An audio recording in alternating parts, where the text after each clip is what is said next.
Ces images ont été filmées depuis son balcon par cet étudiant comorien. Le jeune homme lance un appel à l'aide aux autorités de son pays.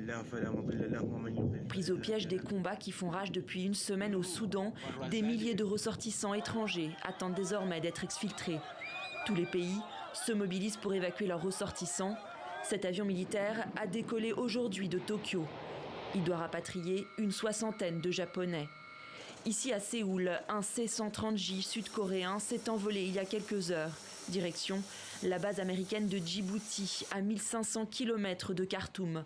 Ce point de chute est le plus proche pour les appareils occidentaux dans la région, l'aéroport de Khartoum ayant été bombardé. Si les moyens affluent, la poursuite des affrontements empêche les évacuations, comme nous le raconte cette Américaine. Pour l'instant, les ordres de l'ambassade sont de s'abriter dans un endroit, mais c'est difficile parce qu'il n'y a pas d'électricité ni d'eau. Près d'1 millier d'Américains se trouvent actuellement au Soudan. Les États-Unis cherchent notamment à évacuer les membres de leur ambassade. Le département d'État, l'ambassade continue d'essayer de rassembler nos collègues pour leur propre sécurité. Ils sont à l'abri à l'endroit où ils se trouvent.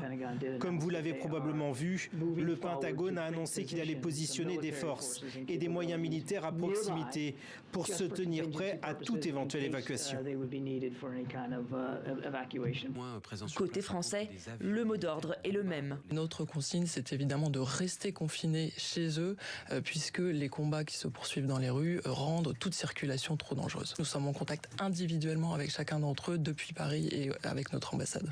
Vendredi, l'ambassadrice de France à Khartoum s'est adressée aux ressortissants français. Pour votre équilibre dans ces moments si angoissants, évitez de prêter attention aux rumeurs et infox circulant sur les réseaux sociaux et médias. Concentrez-vous sur l'essentiel, votre sécurité.